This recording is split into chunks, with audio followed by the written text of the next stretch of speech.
Aku dimarahi ibu mertua dan suamiku karena melahirkan anak perempuan, sedangkan mereka menginginkan anak laki untuk bisa menjadi penerus bisnis keluarga.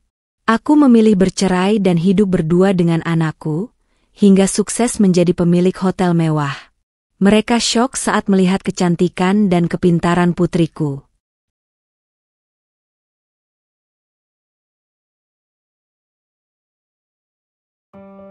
Langit senja membiaskan warna keemasan ke dalam kamar mewah yang kutempati.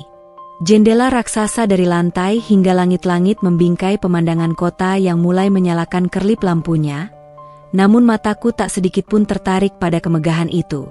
Pandanganku terkunci pada satu titik. Perutku yang membuncit, rumah bagi harapan dan juga kecemasan terbesar dalam hidupku. Tanganku mengelus lembut permukaan perutku, merasakan tendangan kecil dari dalam sana.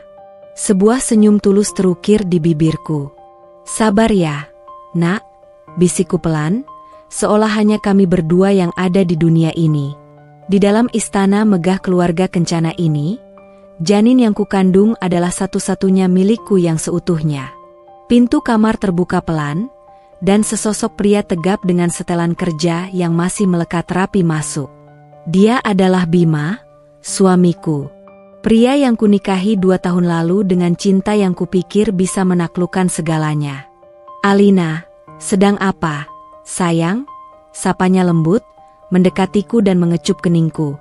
Aroma parfum mahalnya yang maskulin langsung menguar, aroma yang dulu selalu membuatku merasa aman. Hanya menyapa jagoan kita, jawabku, mencoba menyunggingkan senyum terbaikku. Bima ikut berlutut di sampingku, tangannya yang besar dan hangat menangkup tanganku di atas perut. Matanya berbinar penuh harap. Dia pasti akan jadi anak laki-laki yang gagah seperti ayahnya, dan sehebat kakeknya. Penerus tunggal Kencana Group. Ucapan itu, meski diutarakan dengan nada penuh kasih, terasa seperti belati tajam yang menusuk hatiku. Penerus tunggal. Anak laki-laki. 2 frasa yang menjadi mantra wajib di rumah ini sejak dokter menyatakan aku positif hamil. Bagi keluarga Kencana, kelahiran seorang anak bukan hanya soal anugerah, melainkan soal suksesi bisnis. Kencana Group, konglomerasi raksasa yang dibangun oleh ayah mertuaku, Tuan Wijaya, adalah sebuah kerajaan yang membutuhkan seorang raja. Dan raja itu, menurut tradisi dan keinginan mutlak ibu mertuaku, Ibu Ratna, haruslah seorang laki-laki. Apapun jenis kelaminnya, yang penting dia sehat. Mas, sahutku pelan, mencoba menyisipkan harapanku sendiri di antara ekspektasi mereka yang setinggi langit. Senyum Bima sedikit memudar. Ia menarik tangannya. Tentu, kesehatan itu nomor 1. Tapi kau tahu sendiri kan, Lin? Mama sudah menyiapkan segalanya. Nama, Bramantio Kencana, sudah dipesan. Kamar bayi sudah didekorasi dengan warna biru dan tema mobil balap. Bahkan mainan pertamanya adalah miniatur ekskavator emas. Mama tidak pernah main-main soal penerus. Aku menunduk, merasakan sesak di dada. Bima, suamiku, lebih terdengar seperti juru bicara ibunya ketimbang partner hidupku. Cinta kami yang dulu terasa begitu kuat, kini seolah terkikis oleh tekanan dan ambisi keluarga besarnya. Makan malam di kediaman Kencana selalu terasa seperti rapat dewan direksi yang formal. Meja makan mahoni panjang berkilauan di bawah lampu kristal yang menggantung megah. Ayah mertuaku, Tuan Wijaya, duduk di kepala meja, sosoknya berwibawa meski tak banyak bicara. Di seberangnya, di ujung yang lain, duduk sang ratu penguasa, Ibu Ratna. Malam ini, seperti malam-malam sebelumnya, topik utama adalah calon cucu mereka. Alina, bagaimana kandunganmu? Dokter bilang semuanya baik-baik saja, kan? Tanya Ibu Ratna dengan nada yang terdengar lebih seperti interogasi daripada pertanyaan tulus. Tatapan matanya tajam, seolah bisa menembus perutku dan memeriksa sendiri jenis kelamin calon cucunya. Baik, Ma. Semuanya sehat, jawabku sopan. Bagus, ujarnya singkat. Aku sudah berbicara dengan notaris untuk mempersiapkan akta kelahiran atas nama Bramantio Wijaya Kencana. Semua aset yang akan diwariskan kepadanya saat dia lahir nanti harus segera diurus. Aku hanya bisa mengangguk kaku.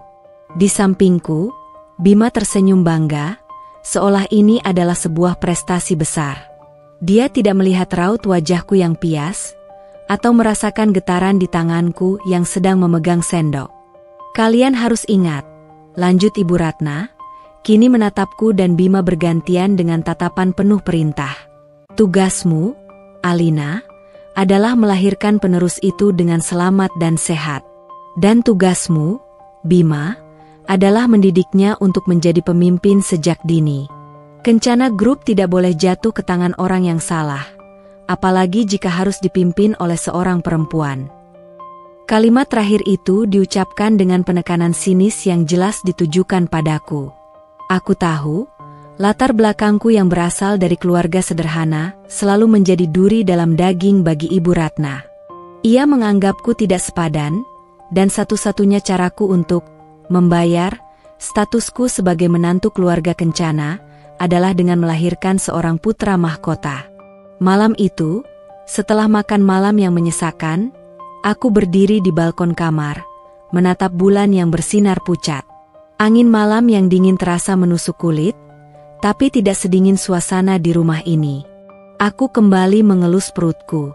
Di dalam sana, anakku bergerak lagi, seolah merasakan kegelisahan ibunya. Aku tidak tahu apakah dia laki-laki atau perempuan. Sejujurnya, aku tidak peduli. Bagiku, dia adalah anugerah, belahan jiwa, bagian dari diriku yang paling berharga. Namun, di mata keluarga ini, nilainya sudah ditentukan bahkan sebelum ia menghirup napas pertamanya di dunia. Nasibnya sudah digariskan oleh ambisi dan tradisi kuno yang mereka junjung tinggi. Air mataku jatuh tanpa bisa kutahan. Aku memeluk perutku erat. Tidak peduli apa kata mereka. Nak, bisikku di tengah isak tangis yang tertahan. Ibu akan selalu mencintaimu, lebih dari apapun di dunia ini.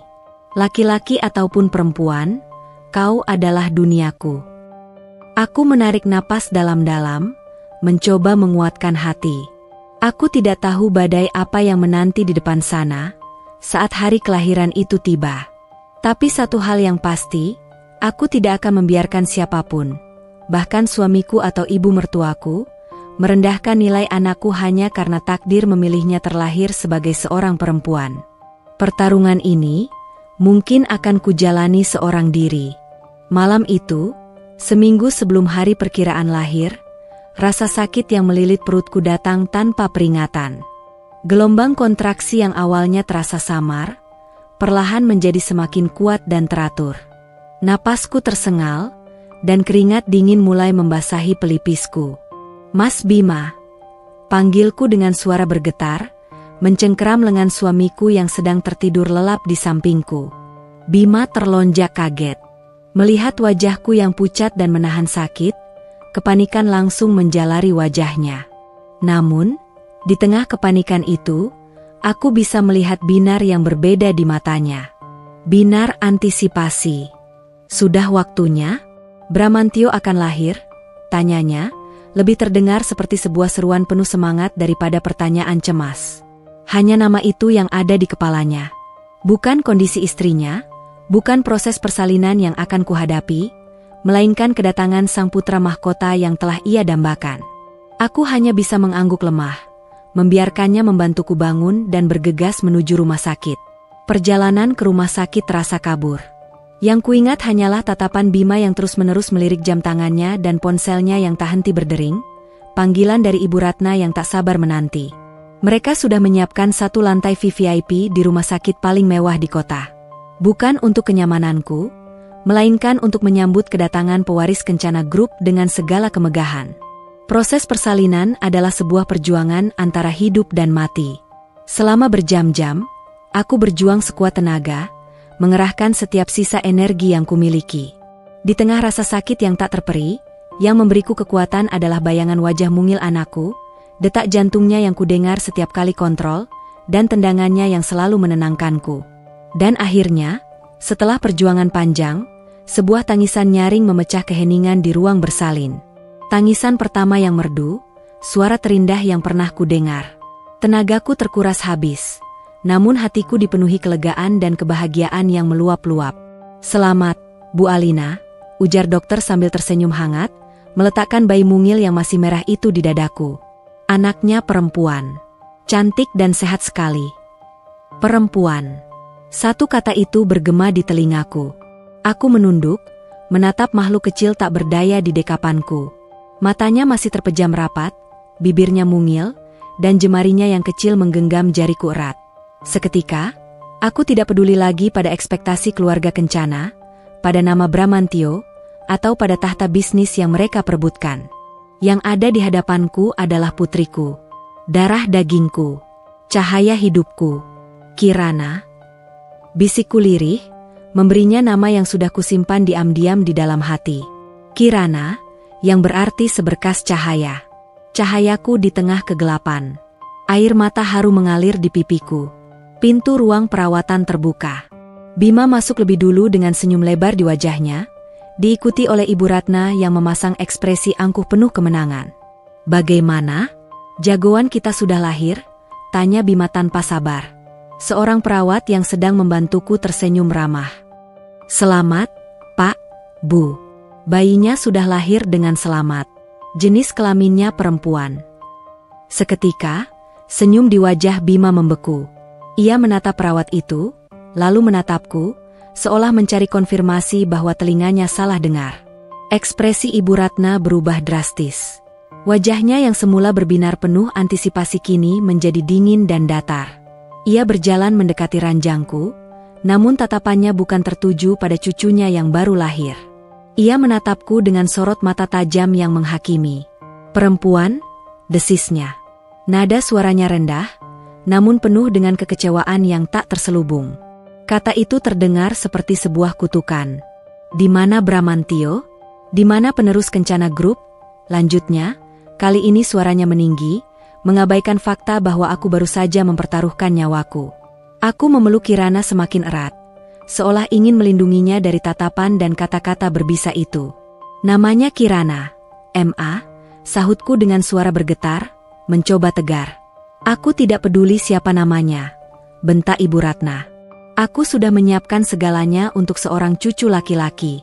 Apa yang bisa dilakukan seorang anak perempuan? Kau telah mengecewakan seluruh keluarga, Alina." Mataku beralih pada Bima, mencari pembelaan, mencari sedikit saja dukungan dari pria yang kuanggap sebagai suamiku. Tapi yang kutemukan hanyalah tatapan kosong. Ia tampak bingung, lidahnya keluh, dan matanya lebih tertuju pada wajah murka ibunya daripada pada istri dan anaknya. "Lin, bagaimana ini bisa terjadi?" Hanya itu yang keluar dari mulutnya. Sebuah pertanyaan bodoh yang menyeratkan tuduhan. Seolah-olah melahirkan anak perempuan adalah sebuah kesalahan yang sengaja kulakukan. Di ruangan mewah yang seharusnya dipenuhi kebahagiaan, yang terasa hanyalah hawa dingin yang menusuk tulang. Tangisan pertama putriku di dunia disambut dengan kekecewaan pertama dari ayah dan neneknya. Di hari kelahirannya, Kirana sudah dianggap sebagai sebuah kegagalan. Dan di saat itu, sambil mendekap putri kecilku yang tak berdosa, aku tahu bahwa badai yang sesungguhnya baru saja dimulai. Cinta dan kesetiaanku pada keluarga ini telah sampai pada batasnya. Kepulangan kami dari rumah sakit disambut dengan keheningan yang memekakan telinga. Tidak ada balon, tidak ada spanduk selamat datang, tidak ada senyum hangat dari keluarga. Istana Kencana yang megah terasa lebih dingin dan asing dari sebelumnya. Pelayan dan staf rumah menunduk dengan tatapan iba, seolah mereka tahu badai apa yang sedang menanti kami. Kamar bayi yang telah disiapkan dengan tema Pangeran Kecil menjadi monumen bisu dari kekecewaan mereka. Dinding biru langit, furnitur kayu jati berukiran mobil balap, dan mainan-mainan mahal untuk anak laki-laki terasa seperti sebuah ejekan. Ibu Ratna bahkan tidak sudi melangkahkan kakinya ke dalam ruangan itu. Seolah udara di dalamnya terkontaminasi oleh kehadiran seorang bayi perempuan. Hari-hari pertama sebagai seorang ibu seharusnya menjadi momen yang penuh keajaiban. Bagiku, itu adalah perpaduan antara kebahagiaan tak terhingga dan penjara yang menyiksa. Kebahagiaanku adalah Kirana. Setiap kali aku menatap wajahnya yang mungil saat ia tertidur, setiap kali jemarinya menggenggam jariku, hatiku dipenuhi oleh cinta yang begitu murni dan kuat. Dialah satu-satunya sumber kehangatan di rumah yang beku ini. Namun di luar kamar kami, suasana terasa seperti di kutub. Ibu Ratna memperlakukanku seolah aku tidak ada.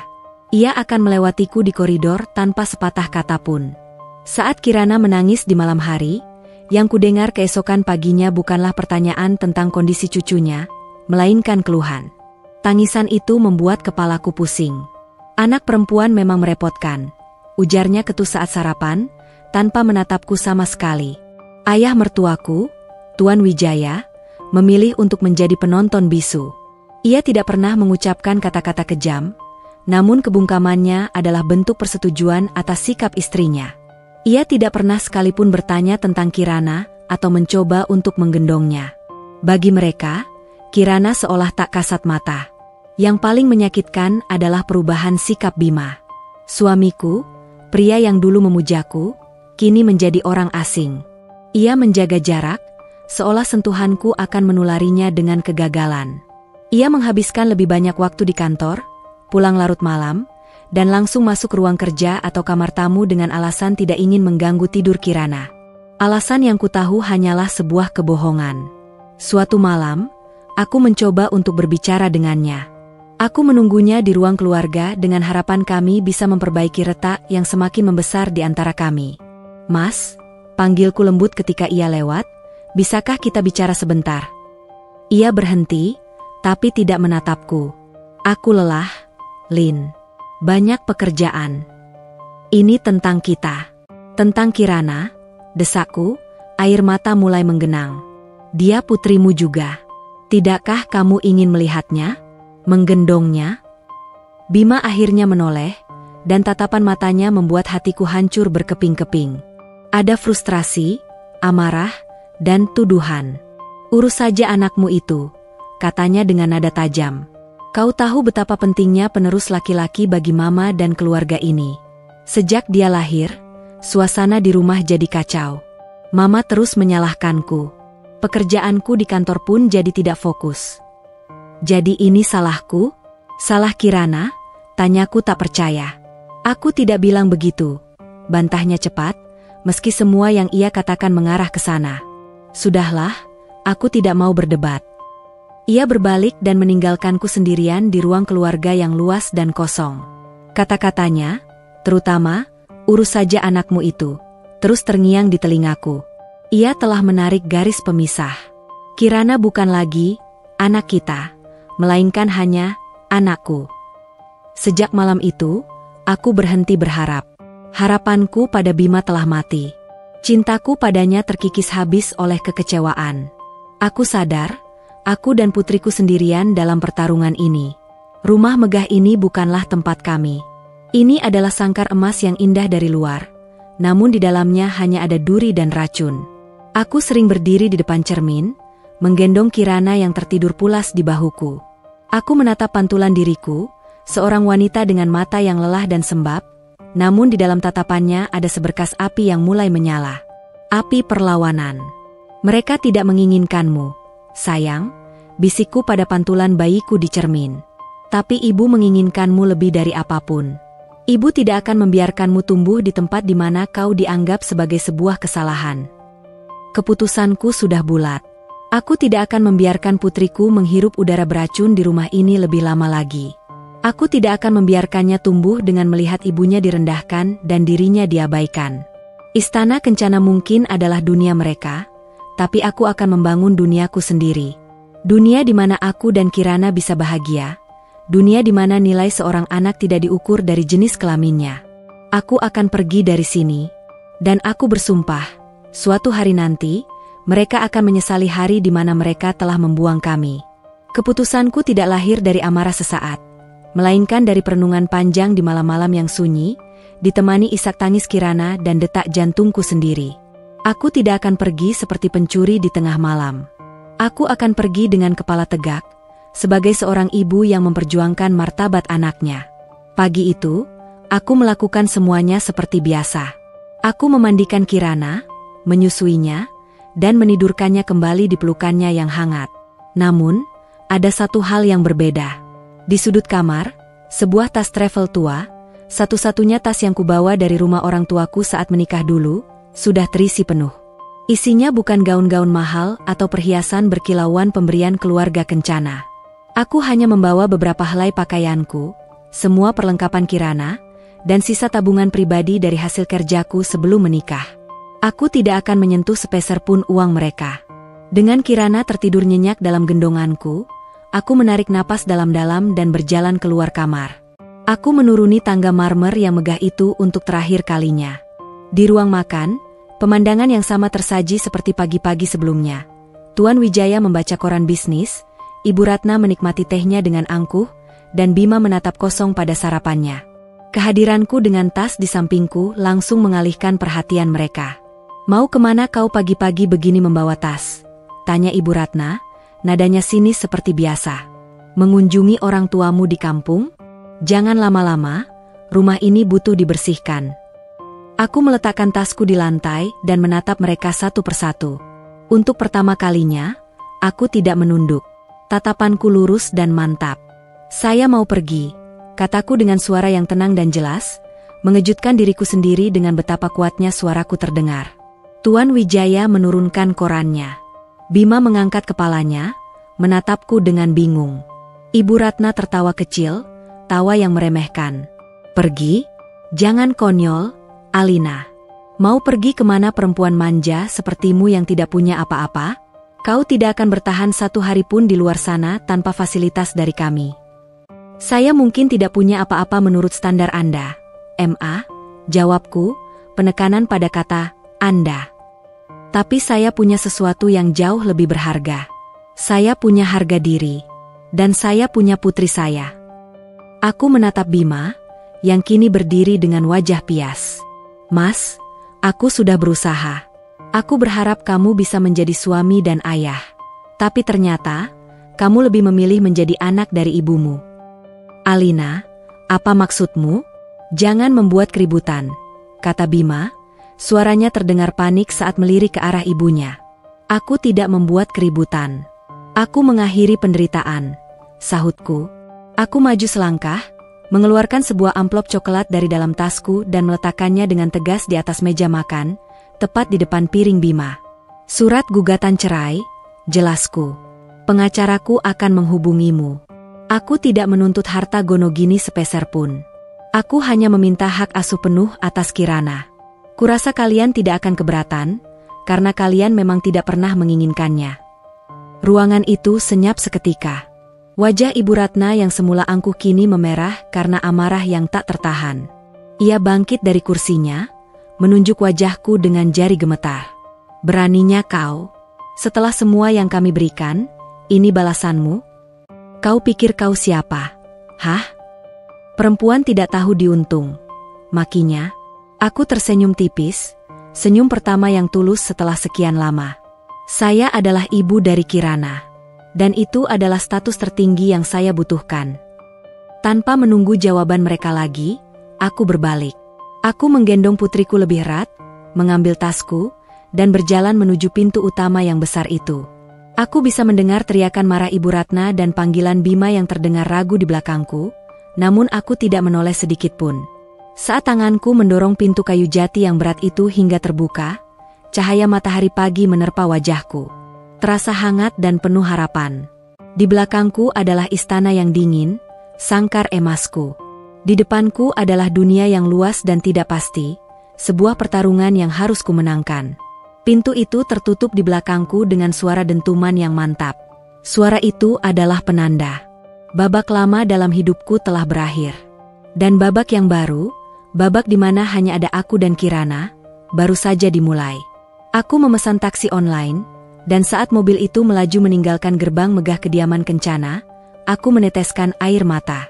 Bukan air mata kesedihan, tapi air mata kelegaan. Kami bebas. Taksi berhenti di ujung sebuah gang sempit di pinggiran kota. Sebuah dunia yang terasa begitu jauh dari jalanan lebar dan gerbang-gerbang megah di pusat kota. Disinilah tujuanku, sebuah rumah kontrakan petak yang informasinya kudapatkan secara online beberapa hari lalu. Bangunannya sederhana, Catnya sudah sedikit kusam, dan suara tawa anak-anak serta obrolan para ibu terdengar riuh, sangat kontras dengan keheningan mencekam di rumah kencana. Pintu kamarku, nomor 7, terbuka dengan sedikit derit. Ruangan di dalamnya tidak lebih besar dari kamar mandi di rumah Bima. Hanya ada satu ruangan kecil dengan kasur lantai tipis, sebuah lemari plastik kecil, dan kamar mandi dalam yang sangat sederhana. Jendela kecilnya menghadap langsung ke dinding kontrakan sebelah.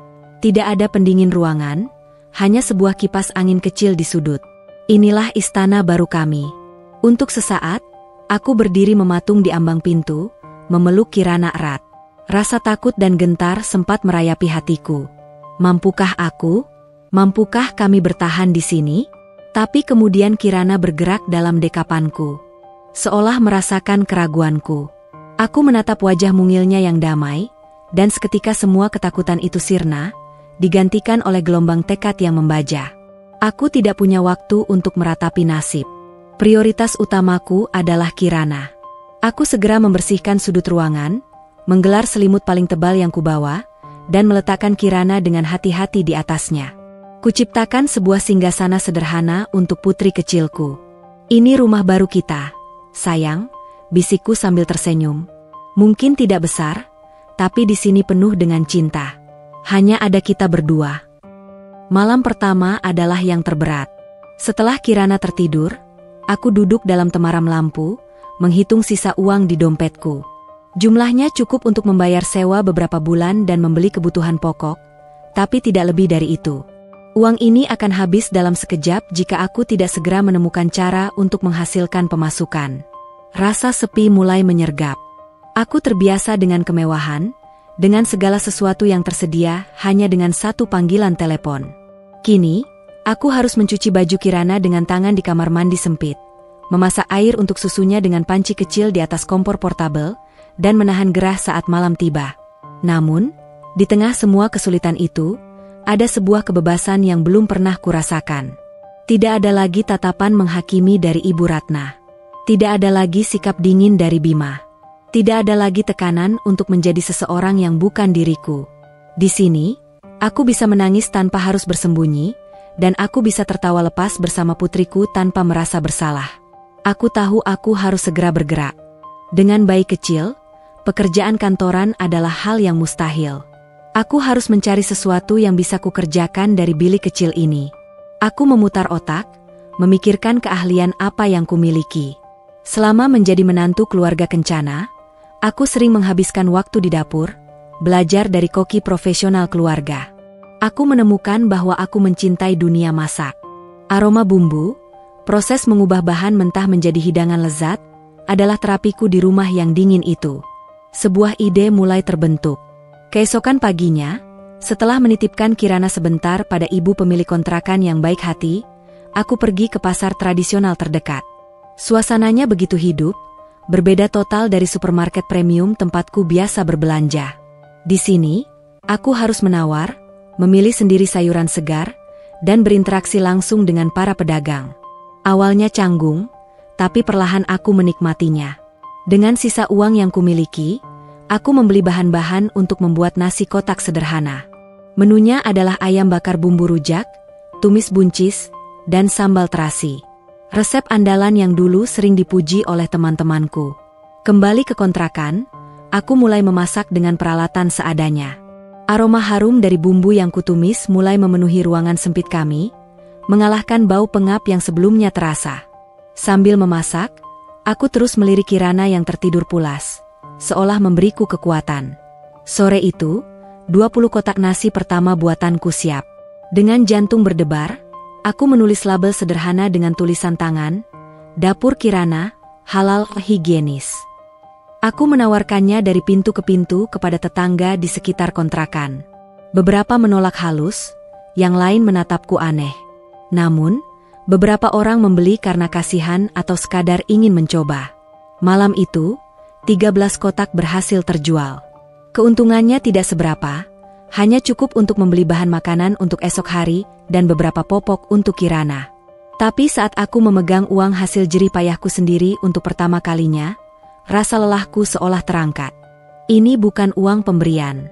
Ini adalah uang yang kudapatkan dari tanganku sendiri. Di dalam bilik sempit itu, di tengah aroma masakan dan suara dengkuran halus putriku, aku merasa menjadi wanita terkaya di dunia. Ini adalah fondasi pertama dari istana yang akan kubangun untuk kami berdua. Hari berganti minggu, dan minggu berganti bulan. Kehidupanku kini memiliki ritme yang tetap. Sebuah rutinitas yang kubangun dengan keringat dan tekad. Fajar bahkan belum merekah di ufuk timur, aku sudah terbangun. Dalam heningnya pagi, ditemani dengkur halus Kirana, aku akan mulai bekerja. Suara pisau yang beradu dengan talenan, desis minyak panas di wajan, dan aroma harum bawang serta rempah-rempah yang menguar menjadi musik pengiring hari-hariku. Dapur Kirana, secara perlahan mulai dikenal di lingkungan kecil kami. Kualitas rasa yang selalu kujaga dan kebersihan yang kuutamakan menjadi buah bibir. Para tetangga yang awalnya membeli karena iba, kini menjadi pelanggan setia. Para suami mereka membawa nasi kotak buatanku ke tempat kerja, dan dari sanalah pintu rezeki yang lebih besar mulai terbuka. Pagi itu, saat aku sedang sibuk menata nasi ke dalam kotak-kotak pesanan, ponselku berdering. Nomor yang tidak dikenal. Selamat pagi, benar ini dengan dapur Kirana? Suara seorang wanita terdengar di seberang. Iya, benar, Bu. Saya sendiri, jawabku sambil mengecilkan api kompor. Saya Rini, dari kantor arsitek di Jalan Utama. Saya dapat nomor ini dari Pak Budi di bagian accounting. Katanya nasi ayam bakar Anda enak sekali. Kami ada acara kecil di kantor besok siang. Apa bisa pesan untuk 50 box? 50 box. Aku terdiam sejenak. Jantungku berdebar kencang. Pesanan terbanyak yang pernah kuterima sebelumnya hanya 15 box. Ini adalah sebuah lompatan besar. Sebagian diriku merasa panik. Panci terbesarku hanya cukup untuk memasak porsi 20 orang. Namun, bagian diriku yang lain, bagian yang telah ditempa oleh kesulitan, melihat ini sebagai sebuah kesempatan emas. Tentu bisa, Bu, jawabku dengan suara yang kuusahakan setenang mungkin. Untuk menu dan detailnya. Setelah menutup telepon, aku terduduk lemas di lantai. Rasa gembira dan cemas berbaur menjadi satu. Bagaimana caranya aku memasak sebanyak ini di dapur sempitku? Bagaimana aku akan mengantarkannya? Di tengah kebingunganku, Bu Sumi, pemilik kontrakan yang ramah, mengetuk pintu kamarku. Ia melihat tumpukan bahan makanan mentah yang baru kubeli dan raut wajahku yang kalut. Ada apa? Neng Alina, kok kelihatannya pusing sekali? Tanyanya penuh perhatian. Aku menceritakan tentang pesanan besar yang baru saja kuterima. Bukannya meremehkan, mata Bu Sumi justru berbinar. Wah, alhamdulillah. Itu tandanya masakan Neng Alina disukai banyak orang, katanya tulus. Jangan bingung soal panci, pakai saja panci dandang besar punya saya di rumah. Soal antar-mengantar, nanti biar Dimas, anak saya, yang bantu pakai motornya. Kamu fokus memasak saja. Tawaran tulus itu terasa seperti embun di tengah gurun. Di dunia lamaku, bantuan selalu datang dengan pamrih dan syarat. Di sini, di tengah kesederhanaan, aku menemukan ketulusan yang luar biasa.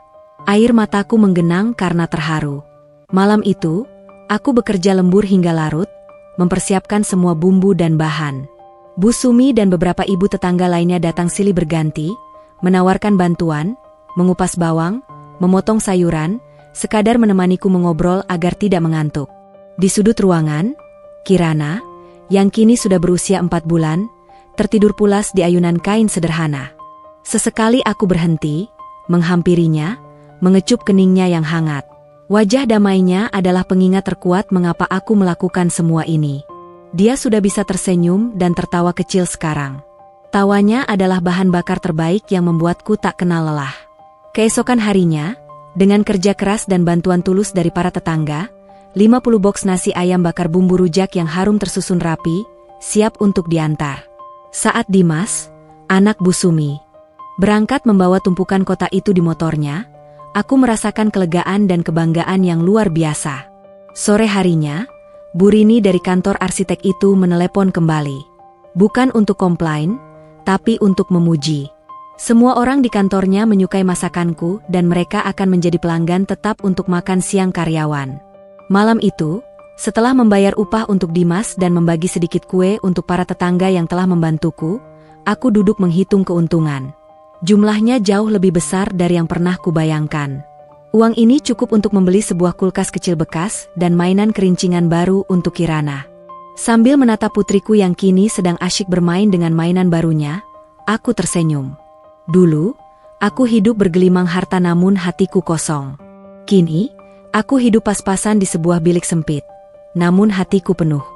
Selangkah demi selangkah, bata demi bata, istana kami mulai berdiri kokoh, dibangun di atas fondasi kerja keras, harapan, dan kebaikan hati orang-orang di sekitar kami. Waktu terus berjalan, dan dapur Kirana bukan lagi sekadar usaha sampingan untuk menyambung hidup. Pesanan kini datang setiap hari, tidak hanya dari lingkungan sekitar, tapi juga dari beberapa kantor dan toko di sepanjang jalan utama. Bilik kontrakan sempitku yang dulu terasa cukup, kini berubah menjadi medan perang yang sesak dan penuh asap. Kardus-kardus pesanan menumpuk di setiap sudut. Panci-panci besar memakan hampir semua ruang lantai, dan aroma bumbu yang kuat seolah meresap permanen ke dinding. Masalah terbesar adalah Kirana. Putri kecilku kini hampir berusia 1 tahun. Ia sudah mulai merangkak dengan lincah, menjelajahi setiap jengkal istananya yang sempit. Rasa ingin tahunya yang besar adalah kebahagiaan sekaligus sumber kecemasan terbesarku. Aku harus memasak dengan satu mata selalu tertuju padanya, memastikan ia tidak mendekati kompor panas atau menarik kabel penanak nasi. Puncaknya terjadi pada suatu sore yang sibuk. Aku sedang menggoreng bumbu dalam wajan besar, dan hanya berbalik sekejap untuk mengambil piring. Dalam sepersekian detik itu, Kirana sudah merangkak dengan cepat ke arah kompor. Tangannya yang mungil terulur hendak menyentuh wajan panas. "Kirana, jangan!" jeritku. Jantungku serasa berhenti berdetak. Aku melompat dan menyambar tubuhnya, hanya beberapa senti sebelum jarinya menyentuh logam panas. Aku memeluknya erat, tubuhku gemetar hebat. Nyaris saja. Bahaya itu begitu nyata dan begitu dekat. Sambil menenangkan Kirana yang kaget dan mulai menangis, aku menatap sekeliling ruangan yang kacau. Aku sadar, ini tidak bisa diteruskan. Mencampur aduk tempat tinggal, area bermain anak, dan dapur produksi dalam satu ruangan sempit adalah resep bencana. Aku butuh ruang. Demi keselamatan Kirana, dan demi masa depan usaha ini. Malam itu, setelah Kirana tertidur, aku berbicara dengan Bu Sumi. Aku menceritakan kegelisahanku dan kejadian tadi sore. Bu Sumi mengangguk-angguk paham, wajahnya menunjukkan simpati yang tulus. "Benar, Neng. Sudah saatnya dapur Kirana punya tempat sendiri," ujarnya. "Coba Neng lihat kios kecil di pojok jalan raya itu, yang dulu dipakai warung gado-gado. Sudah beberapa bulan kosong. Mungkin sewanya tidak terlalu mahal." Sebuah harapan kecil bersemi di hatiku. Keesokan harinya, aku mengajak Kirana dalam gendongan untuk melihat tempat yang dimaksud. Kios itu kecil. Pintunya terbuat dari kayu yang catnya sudah mengelupas, dan jendelanya berdebu. Dari luar tampak tidak menjanjikan. Tapi saat aku mengintip dari celah jendela, aku bisa melihat potensinya. Ada area yang cukup untuk dapur kecil yang layak, sebuah etalase kaca, dan bahkan ruang untuk meletakkan 2 atau 3 meja kecil. Lokasinya strategis, di pinggir jalan yang ramai dilewati orang. Pikiranku langsung berputar. Aku tidak hanya bisa menerima pesanan, tapi juga bisa menjual langsung kepada orang-orang yang lewat. Aku berhasil mendapatkan nomor telepon pemiliknya. Harga sewa yang ia tawarkan, meski terbilang murah untuk lokasi pinggir jalan, tetap saja merupakan angka yang fantastis bagiku. Uang itu akan menguras hampir seluruh tabungan yang sudah kukumpulkan dengan susah payah selama ini. Keraguan kembali menghantuiku. Bagaimana jika aku gagal? Bagaimana jika warungku sepi dan aku tidak bisa membayar sewa bulan berikutnya? Uang tabungan itu adalah jaring pengaman satu-satunya untukku dan Kirana. Menghabiskannya untuk sebuah pertaruhan besar terasa begitu mengerikan. Selama 2 hari aku tidak bisa tidur nyenyak, menimbang semua risiko. Setiap kali rasa takut itu muncul, bayangan tangan mungil Kirana yang nyaris menyentuh wajan panas kembali terlintas di benakku. Ketakutan akan kegagalan bisnis terasa tidak ada apa-apanya dibandingkan ketakutan kehilangan putriku. Akhirnya, keputusan itu kubuat. Ini bukan lagi sekadar pertaruhan, ini adalah sebuah keharusan. Dengan tangan sedikit gemetar, aku menghubungi pemilik kios dan menyatakan setuju. Kami bertemu keesokan harinya. Aku menandatangani surat perjanjian sewa sederhana dan menyerahkan uang tabunganku. Sebagai gantinya, ia memberiku sebuah kunci tua yang sedikit berkarat. Saat aku memegang kunci itu, rasanya begitu berat di tanganku. Kunci ini adalah simbol dari semua kerja kerasku, keberanianku, dan harapanku untuk masa depan. Sore itu, aku berdiri di depan kios kecil yang kotor itu, dengan Kirana di gendonganku. Aku memasukkan kunci itu ke lubangnya dan memutarnya. Pintu terbuka dengan derit keras. Aku melangkah masuk ke dalam ruangan berdebu itu, menghirup aroma pengap yang sudah lama terperangkap di dalamnya. Sambil mengelus kepala Kirana, aku berbisik, "Lihat, sayang. Ini akan jadi istana kita yang sebenarnya. Dapur Kirana yang sesungguhnya." Memegang kunci sebuah properti adalah satu hal, mengubahnya dari kios tua berdebu menjadi tempat usaha yang layak adalah perjuangan lain. Hari pertama, aku datang hanya berbekal tekad, seember air, beberapa kain lap, dan sapu lidi. Kirana kutaruh dengan aman di dalam playpen lipat yang baru kubeli, lengkap dengan beberapa mainannya, sementara aku memulai pertempuran melawan kotoran dan debu yang telah mengendap selama berbulan-bulan. Tangan Alina yang terbiasa memegang sendok dan spatula kini akrab dengan sikat kawat dan kain pel. Aku menggosok lantai yang berkerak, membersihkan sarang laba-laba di langit-langit, dan menyikat dinding yang menghitam karena jelaga. Pekerjaan itu terasa berat dan tak ada habisnya. Keringat membanjiri tubuhku. Namun setiap ubin yang menjadi bersih dan setiap sudut yang bebas dari debu memberiku kepuasan yang luar biasa. Aku tidak sendirian terlalu lama. Siang harinya, Bu Sumi datang membawakan makan siang dan teh manis hangat. Melihatku bekerja keras sendirian, ia hanya menggelengkan kepala sambil tersenyum. "Neng Alina ini ada-ada saja, kerja berat begini kok sendirian." "Tunggu sebentar," ujarnya, lalu pergi. Tak lama kemudian, ia kembali bersama Dimas, anaknya, dan dua teman Dimas yang bertubuh tegap. "Nah, biar anak-anak ini yang bantu kerja kasar. Mengangkat barang, mengikis cat lama." Neng Alina fokus saja pada hal-hal yang lebih detail. Aku tertegun, tak bisa berkata-kata melihat kebaikan mereka. Sebelum aku sempat menolak, Dimas dan kawan-kawannya sudah mulai bekerja, membersihkan sisa-sisa perabotan lapuk dan mengamplas dinding dengan semangat. Hari itu, kios kecilku diramaikan oleh suara tawa, canda, dan semangat gotong royong yang tulus. Bantuan mereka adalah energi baru yang membuatku semakin bersemangat. Selama seminggu penuh, kami bekerja tanpa henti. Aku menggunakan sisa tabunganku untuk membeli cat berwarna kuning gading yang cerah, berharap bisa memberi kesan hangat dan bersih.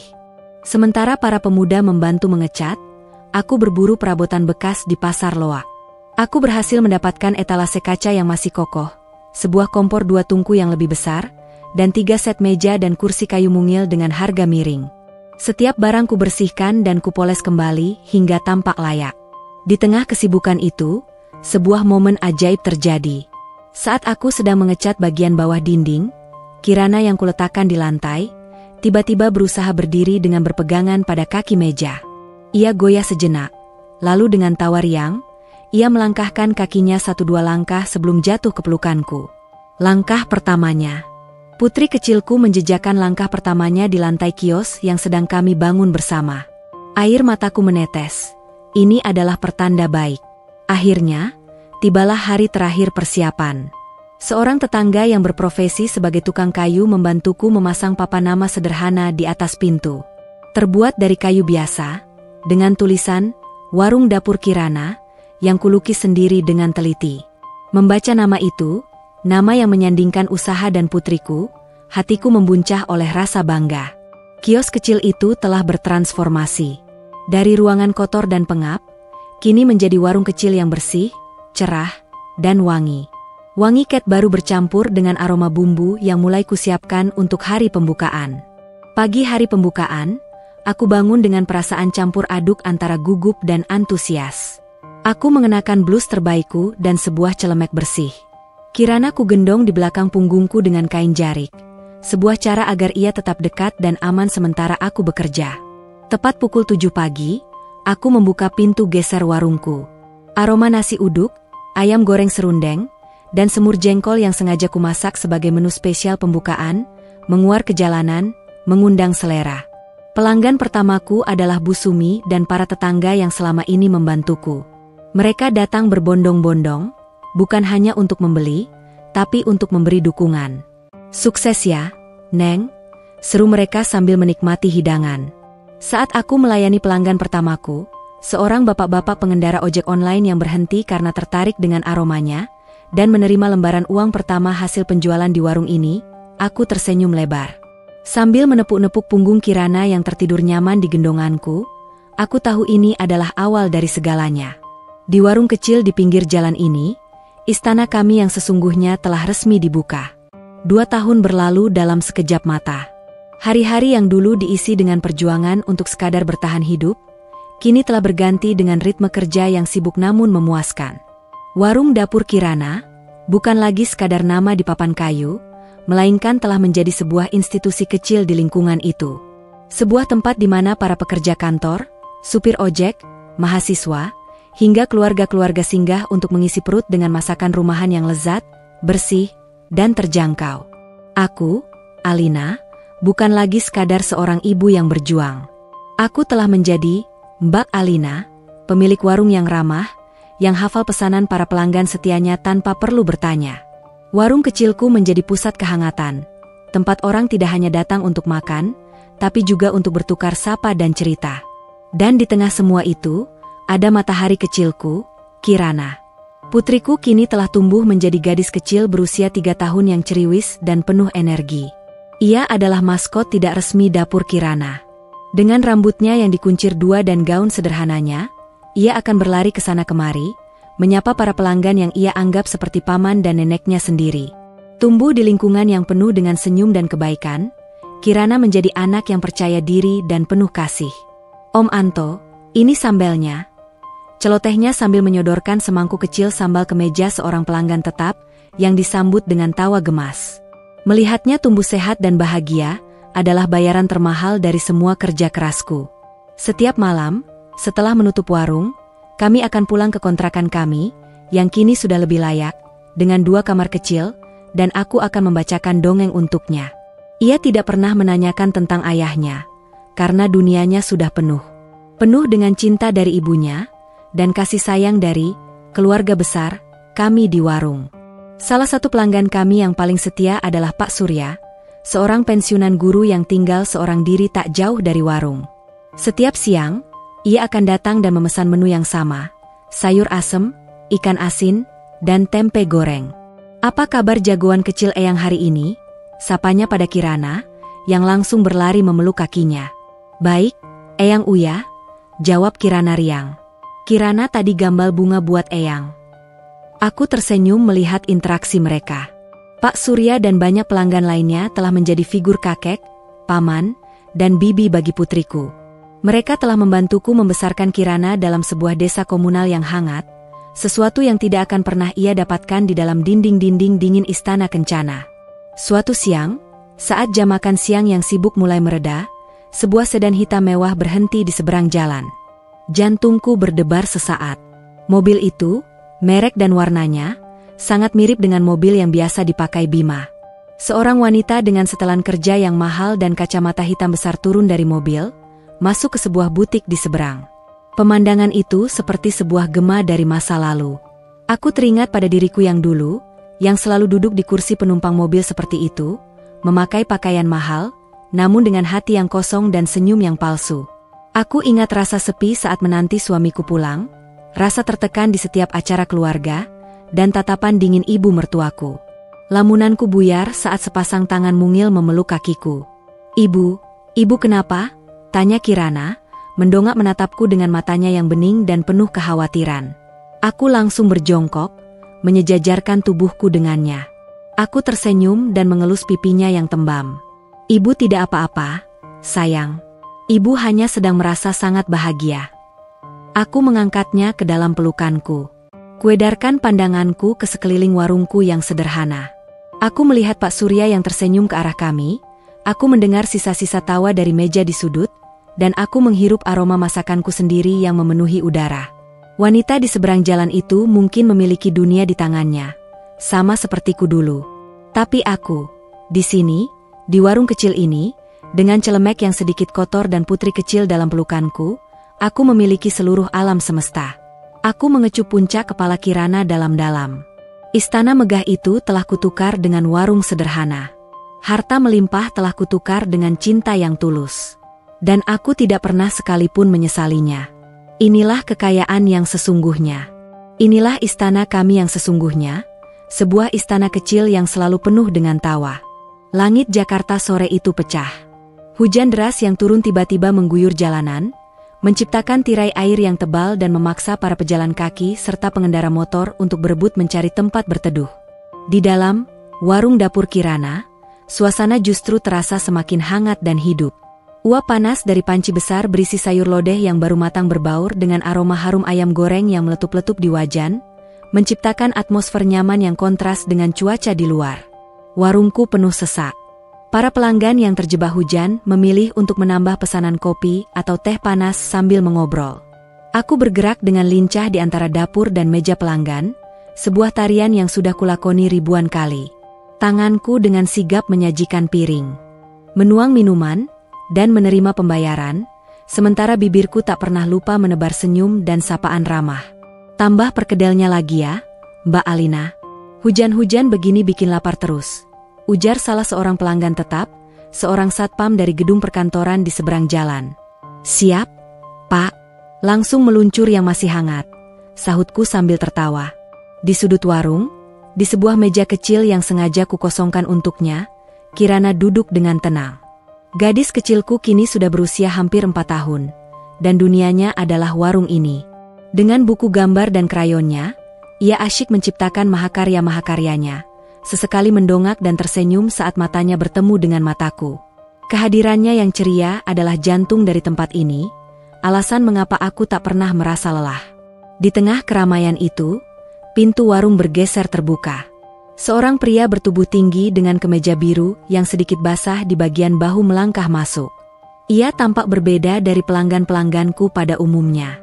Sepatunya bersih, jam tangan yang melingkar di pergelangan tangannya tampak mahal, dan caranya mengamati sekeliling warung menunjukkan rasa penasaran, bukan keakraban.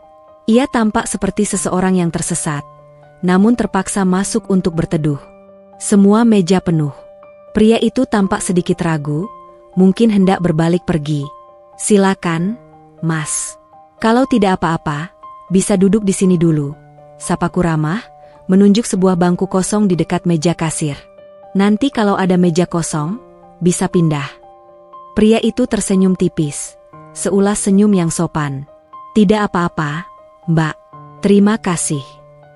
Ia duduk dan meletakkan tas ranselnya yang tampak berat di sampingnya. Matanya menjelajah menu sederhana yang kutulis di papan tulis. Aroma masakan tampaknya telah memenangkan hatinya. Saya pesan nasi dengan ayam bakar bumbu rujaknya 1, sama sayur asem kalau ada, pesannya. Ada, Mas. Ayamnya baru diangkat, masih panas. Ditunggu sebentar, ya. Aku segera menyiapkan pesanannya. Ayam bakar bumbu rujak adalah salah satu menu andalanku, resep warisan ibuku yang telah kusesuaikan. Aku menyajikannya di atas piring, dengan nasi putih hangat yang mengepul, lalapan segar, dan semangkuk kecil sayur asem yang bening dengan isian yang berwarna-warni. Saat aku meletakkan piring itu di hadapannya, aku bisa melihat kilat terkejut di matanya. Mungkin ia tidak menyangka warung sederhana sepertiku bisa menyajikan makanan dengan penampilan yang begitu menggiurkan. Pria itu makan dalam diam. Namun, dari caranya makan, aku bisa merasakan sesuatu. Ia tidak makan hanya untuk mengenyangkan perut. Ia makan dengan saksama. Setiap suapan ia kunyah perlahan, matanya sesekali terpejam, seolah sedang menganalisis setiap lapisan rasa yang menyentuh lidahnya. Ia menyendok kuah sayur asem, menyeruputnya, lalu mengangguk-angguk kecil. Ia mencocolkan ayam bakar ke sambal, memakannya bersama nasi, dan ekspresinya menunjukkan kepuasan yang mendalam.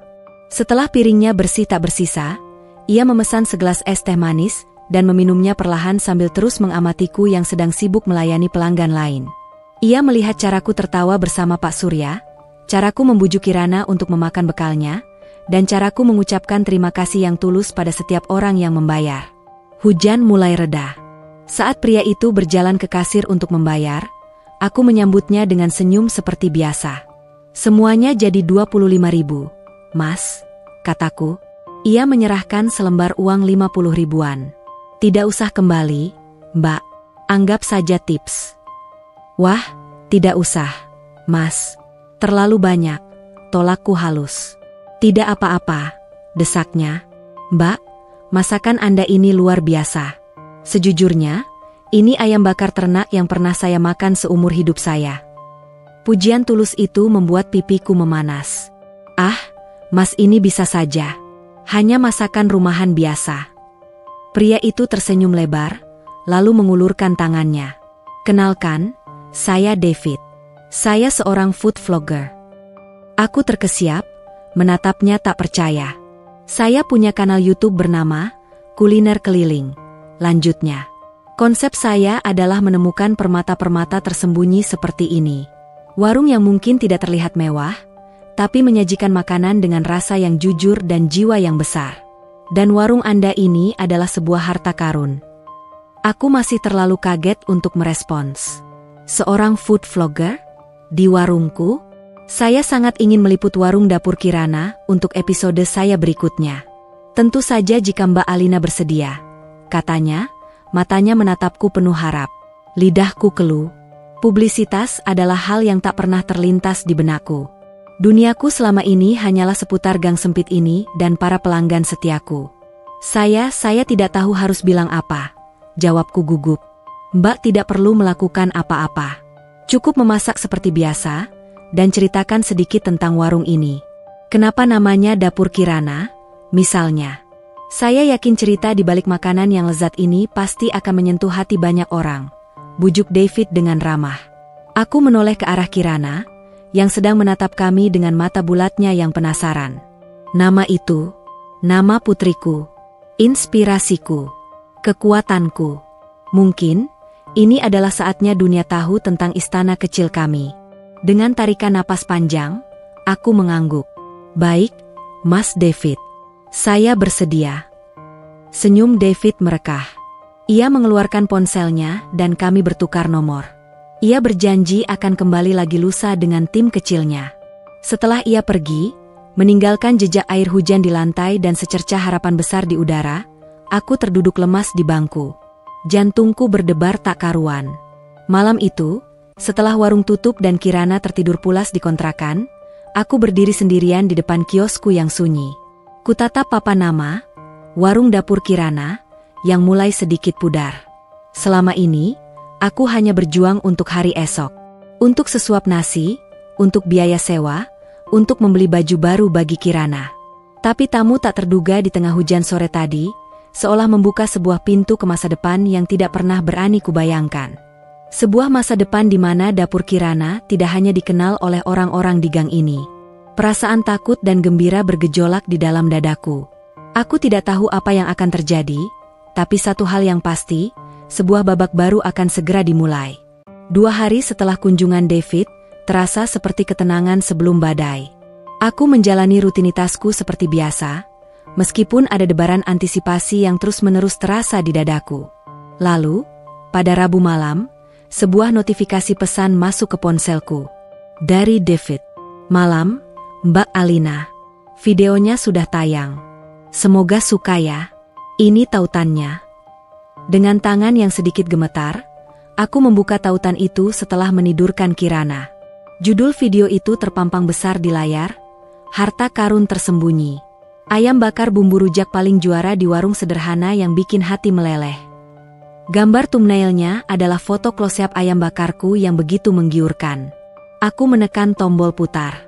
Video berdurasi 15 menit itu dibuka dengan wajah antusias David yang bercerita tentang bagaimana ia secara tak sengaja menemukan warungku saat terjebak hujan. Lalu kamera menyorot setiap sudut warungku, menangkap kesederhanaan namun juga kebersihannya. David merekam dengan indah prosesku memasak. Tanganku yang cekatan mengulek bumbu, dan desis ayam saat dibakar di atas bara arang. Puncak dari video itu adalah saat David menyantap hidangannya. Kamera menyorot close-up ekspresinya saat suapan pertama masuk ke mulutnya. Matanya terbelalak, ia terdiam sejenak.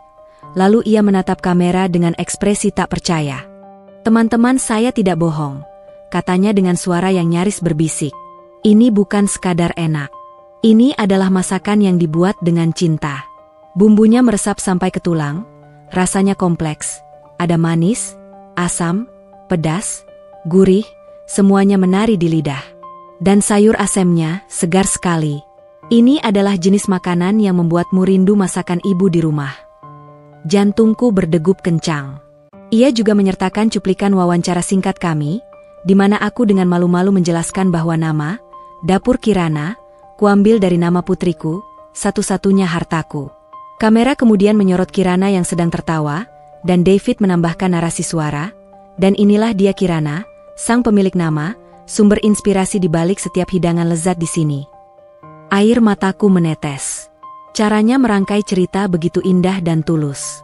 Aku melihat kolom komentar. Meskipun video itu baru tayang 1 jam, sudah ada ratusan komentar. Semuanya positif. "Fix besok harus coba." "Lokasinya di mana?" Auto meluncur. "Terharu sama cerita mbaknya. Sukses selalu ya, Bu." Gila, ngeliatnya aja udah ngiler parah.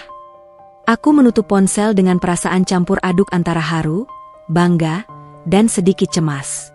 Aku tidak tahu apa yang akan kuhadapi esok hari. Dan benar saja. Esok paginya, dugaanku terbukti. Saat aku tiba di warung setengah jam sebelum waktu buka, sudah ada belasan orang yang menunggu di depan pintu. Mereka bukan wajah-wajah yang kukenal. Mereka adalah anak-anak muda, pasangan, bahkan keluarga kecil yang memegang ponsel, memastikan mereka datang ke lokasi yang benar sesuai video David. Aku tertegun. Dengan cepat aku membuka pintu dan mulai mempersiapkan semuanya dengan panik. Tepat pukul 7, saat warung resmi kubuka, antrean sudah mengular hingga ke pinggir jalan. Hari itu adalah sebuah kekacauan yang terorganisir. Pesanan datang tanpa henti. Suara wajan, spatula, dan teriakan pesanan saling bersahutan. Aku seperti berada di tengah badai. Aku memasak, menyajikan, membungkus, lalu kembali memasak lagi. Tenagaku terkuras habis, tapi antrean seolah tak ada ujungnya. Pukul 11 siang, sebuah kejadian yang tak pernah kubayangkan terjadi. Nasi di penanak nasi raksasaku habis. Ayam yang sudah kungkep puluhan ekor ludes. Semua lauk di etalase bersih tak bersisa. Aku terpaksa memasang tulisan di selembar kardus, "Mohon maaf, sudah habis." Para pelanggan yang tidak kebagian tampak kecewa, namun mereka mengerti. "Besok kami datang lagi lebih pagi, Mbak," seru mereka. Saat kerumunan terakhir bubar, aku terduduk lemas di kursi. Warungku berantakan. Piring kotor menumpuk tinggi. Tapi laci kasirku, laci itu penuh sesak dengan lembaran uang yang bahkan tak sempat kurapikan. Penghasilan 1 hari ini setara dengan penghasilanku selama 2 minggu sebelumnya. Di tengah kelelahan itu, aku melihat Kirana. Putriku tampak sedikit ketakutan dan bingung dengan keramaian orang asing yang luar biasa. Ia duduk memojok sambil memeluk bonekanya. Hati ini teriris. Di tengah kesuksesan ini, aku nyaris melupakan kenyamanannya. Bu Sumi dan beberapa tetangga datang membantuku membereskan kekacauan. "Luar biasa, Neng Alina. Warungnya sekarang jadi terkenal," kata Bu Sumi sambil tersenyum bangga. Aku hanya bisa tersenyum tipis. "Saya kewalahan, Bu." Kasihan Kirana jadi takut. Bu Sumi menepuk pundakku. "Ini hanya permulaan, Neng. Kamu harus siap. Mungkin sudah saatnya kamu cari pegawai untuk membantu." Malam itu, setelah semua beres dan Kirana tertidur lepam karena lelah, aku duduk sendirian di warung yang sunyi. Kutatap laci kasir yang penuh itu. Mimpiku untuk memberikan kehidupan yang layak bagi Kirana kini ada di depan mata. Kesuksesan finansial yang dulu hanya angan-angan, kini menjadi nyata. Namun, ketenaran ini adalah pedang bermata dua. Warungku yang kecil dan tersembunyi kini menjadi sorotan. Wajahku dan wajah Kirana kini tersebar di dunia maya. Dan aku tahu, hanya masalah waktu sebelum berita ini, entah bagaimana caranya, sampai ke telinga keluarga Kencana. Ledakan rasa di dunia maya ini, mungkin akan memicu ledakan lain yang jauh lebih besar di dunia nyataku. Aku harus bersiap. Kekacauan viral itu menjadi pelajaran yang sangat berharga. Malam setelah hari yang gila itu, aku menatap tumpukan uang di depanku, lalu menoleh pada Kirana yang tertidur pulas. Wajahnya tampak lelah, dan aku tahu itu karena aku. Aku berjanji pada diriku sendiri, kesuksesan ini adalah untuknya, bukan untuk menghancurkan kedamaiannya. Aku harus berubah, beradaptasi, dan menjadi lebih dari sekadar seorang juru masak. Aku harus menjadi seorang pemimpin. Keesokan paginya, aku tidak langsung membuka warung. Aku memasang papan, tutup sementara, sedang perbaikan. Aku butuh waktu untuk berpikir dan menyusun strategi. Langkah pertamaku adalah menemui Bu Sumi, bukan untuk meminta bantuan tenaga, melainkan untuk meminta nasihat. Bu, saya kewalahan. Saya butuh orang untuk membantu, kataku langsung pada intinya. Bu Sumi tersenyum bijak, seolah sudah menduga ini akan terjadi. Sudah waktunya, Neng. Jangan memaksakan semua sendirian. Di belakang gang kita, ada Buati, janda yang ditinggal suaminya. Dia dulu juru masak di sebuah catering, masakannya enak sekali. Orangnya jujur dan pekerja keras. Lalu ada Dewi, anaknya Pak RT yang baru lulus SMA, anaknya cerdas dan cekatan. Mungkin mereka bisa membantumu. Saran itu adalah sebuah pencerahan. Aku tidak perlu mencari orang jauh. Jawaban atas masalahku ada di dalam komunitas yang telah mendukungku selama ini. Siang itu juga, aku menemui Buati dan Dewi. Buati, dengan wajah keibuannya, langsung setuju untuk membantuku di dapur. Sementara Dewi, dengan matanya yang berbinar penuh semangat, sangat antusias untuk belajar bekerja sebagai pelayan dan kasir. Selama 2 hari, warungku tetap tutup. Tapi di dalamnya, kami bekerja lebih keras dari sebelumnya. Aku tidak hanya mengajari mereka resep-resepku, tapi juga filosofi, dapur Kirana, kebersihan adalah nomor 1, setiap pelanggan adalah tamu terhormat, dan setiap masakan harus dibuat dengan hati. Bersama-sama, kami menata ulang seluruh sistem. Kami membuat alur kerja yang efisien, membagi tugas dengan jelas.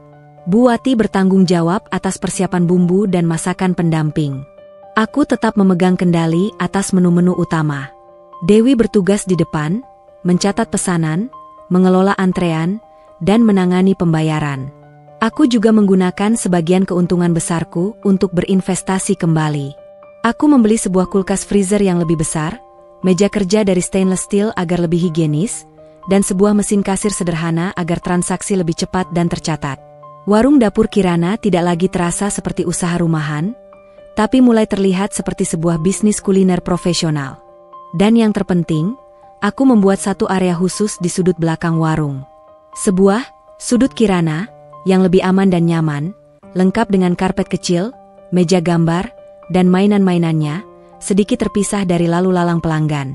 Hari Jumat, kami membuka kembali warung dengan format baru. Antrean masih panjang, tapi kini semua berjalan lancar. Pelanggan dilayani dengan cepat dan ramah oleh Dewi.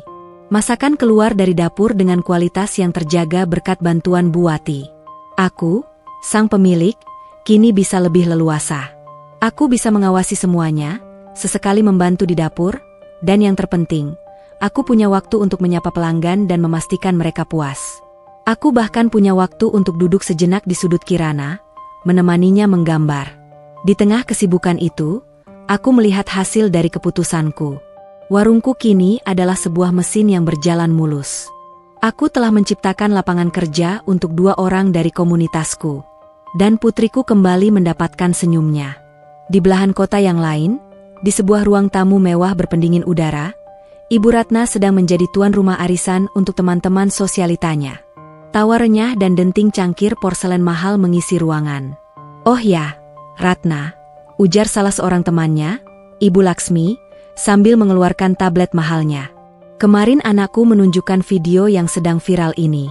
Coba kamu lihat, wanita penjual makanan ini, wajahnya kok seperti tidak asing ya? Mirip sekali dengan menantumu yang pergi itu." Ibu Laksmi memutar video dari kanal Kuliner Keliling. Ibu Ratna awalnya menatap layar dengan acuh tak acuh. Namun, saat kamera menyorot wajah Alina yang sedang tersenyum sambil memasak, cangkir teh di tangannya berhenti bergerak. Matanya menyipit.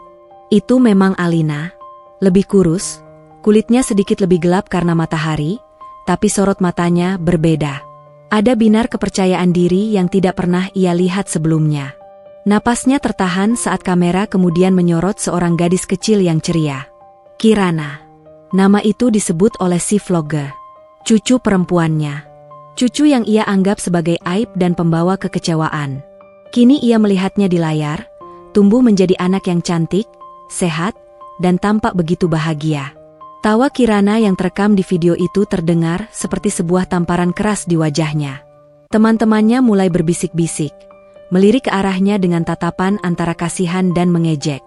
Seorang menantu dari keluarga kencana yang terhormat, kini menjadi penjual nasi di warung pinggir jalan dan menjadi tontonan publik. Sungguh sebuah penghinaan yang tak terhingga. Video itu berakhir. Ibu Ratna meletakkan cangkir tehnya dengan dentangan keras. Wajahnya yang biasa angkuh kini mengeras seperti batu. Tatapannya dingin sedingin es. Api amarah, rasa malu, dan perasaan terusik yang aneh bergejolak di dalam dadanya. Perempuan itu dan anaknya, yang telah ia buang, kini justru tampak bahagia dan berhasil di dunianya yang rendah itu. Keberhasilan mereka, yang dipertontonkan ke seluruh dunia, adalah aib terbesar bagi nama besar Kencana. Dan aib, bagi seorang Ratna Wijaya Kencana, adalah sesuatu yang harus dihapuskan. Beberapa minggu setelah video itu viral, kehidupan di warung dapur Kirana mulai menemukan ritme barunya yang sibuk namun stabil. Dengan bantuan Buati dan Dewi, aku berhasil mengelola gelombang pelanggan tanpa mengorbankan kualitas masakan atau kewarasanku. Aku bahkan bisa mencuri waktu 1 atau 2 jam di sore hari, saat warung sedikit lengang, untuk mengajak Kirana bermain di taman kecil di seberang jalan. Untuk pertama kalinya dalam bertahun-tahun, aku merasa memiliki segalanya. Kemandirian finansial, pekerjaan yang kucintai, dan yang terpenting, waktu yang berkualitas bersama putriku. Aku merasa aman di dalam dunia kecil yang telah kubangun. Namun, keamanan itu adalah sebuah ilusi yang rapuh. Siang itu adalah hari Sabtu yang cerah dan ramai. Warungku penuh dengan keluarga yang makan siang. Suara tawa Kirana yang sedang bermain balok susun di sudutnya berbaur dengan denting piring dan obrolan para pelanggan. Aku sedang sibuk mengaduk gulai di dapur, saat Dewi tiba-tiba menghampiriku dengan wajah sedikit tegang. Mbak Alina, panggilnya pelan. Ada yang nyariin di depan. Siapa? Why? Pelanggan? Tanyaku tanpa menoleh, tanganku masih sibuk mengaduk. Bukan, Mbak. Kayaknya orang penting. Turun dari mobil mewah sekali, bisiknya. Perasaanku mendadak tidak enak. Aku menyerahkan sendok besar itu pada Buati dan berjalan ke depan. Dan di sanalah ia berdiri, di ambang pintu warungku yang sederhana, terlihat canggung dan sama sekali tidak pada tempatnya. Bima. Waktu seolah berhenti berputar. 4 tahun tidak bertemu, ia tidak banyak berubah. Masih setampan dulu, mengenakan kemeja batik sutra mahal yang membalut tubuh tegapnya. Aroma parfumnya yang dulu sangat kukenali, kini terasa asing dan menyesakkan. Ia menatap sekeliling warungku dengan ekspresi yang sulit kuartikan, campuran antara jijik, tidak percaya, dan sesuatu yang lain. Semua pelanggan sejenak terdiam, merasakan ketegangan yang tiba-tiba memenuhi udara.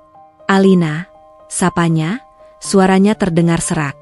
Aku balas menatapnya, dan aku terkejut dengan betapa tenangnya diriku. Tidak ada lagi debaran cinta, tidak ada lagi rasa sakit yang menyayat. Yang ada hanyalah dataran kosong yang dingin. 4 tahun berjuang sendirian telah mematikan semua perasaan yang pernah kumiliki untuknya. Ada yang bisa saya bantu? Tanyaku, suaraku datar dan formal. Aku sengaja menggunakan nada yang sama seperti saat aku menyapa pelanggan yang tidak kukenal. Anda mau pesan apa? Pertanyaanku tampaknya membuatnya kaget. Ia mungkin mengharapkan drama, air mata, atau amarah. Bukan sambutan seorang pemilik warung kepada tamunya. Pesan? Ulangnya dengan nada mengejek.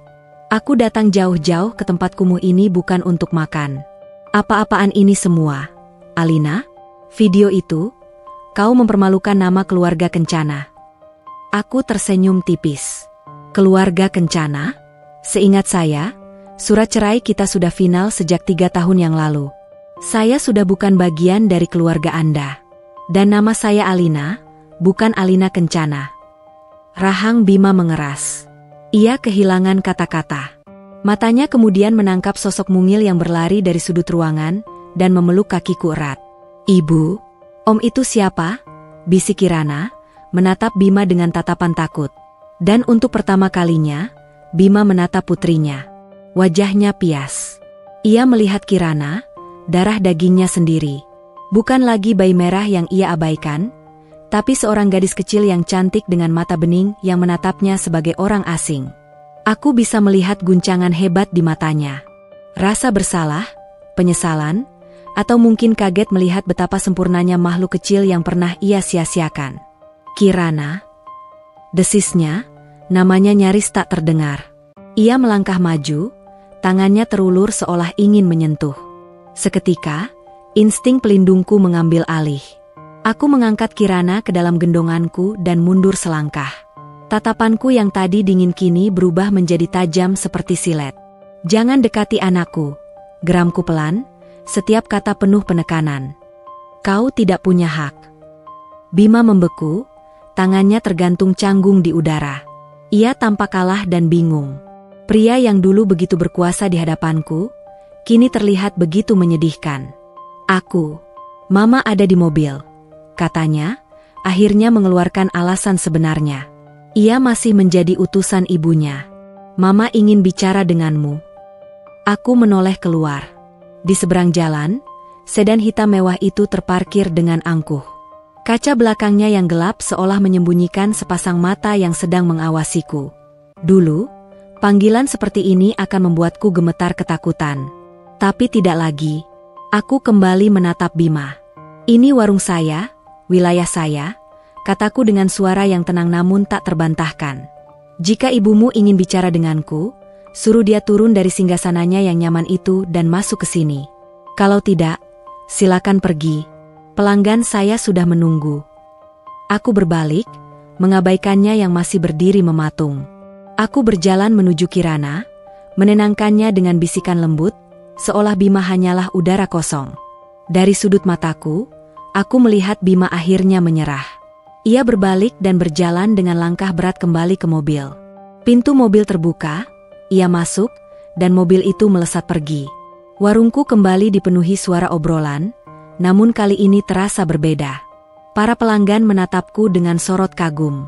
Buati dan Dewi tersenyum memberiku dukungan. Aku memeluk Kirana erat.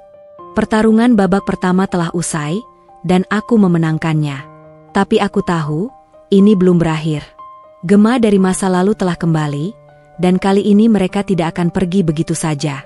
Mereka telah melihatku, dan yang lebih penting, mereka telah melihat Kirana. Dan aku akan melakukan apapun untuk melindungi istana kecil kami. Setelah hari konfrontasi dengan Bima, suasana di warung dapur Kirana diselimuti ketegangan yang tak terucapkan. Aku mendapati diriku lebih sering melirik ke arah jalanan, setengah waspada, setengah mengantisipasi kedatangan mobil hitam itu lagi. Tim kecilku, Buati dan Dewi, juga merasakannya. Mereka tidak banyak bertanya, namun sorot mata mereka menunjukkan dukungan dan kesiagaan, seolah kami adalah prajurit yang bersiap di benteng kecil kami. Seminggu berlalu tanpa insiden. Pelanggan terus berdatangan, dan aku mulai berpikir mungkin gertakan mereka hanyalah gema kosong. Mungkin mereka memutuskan untuk meninggalkanku dalam duniaku yang rendah ini. Aku salah besar. Keluarga Kencana tidak pernah menyerang secara terang-terangan. Mereka bekerja dalam bayang-bayang, menggunakan senjata yang paling mereka kuasai, uang dan pengaruh. Serangan pertama datang dari dunia maya. Dewi yang pertama kali menemukannya.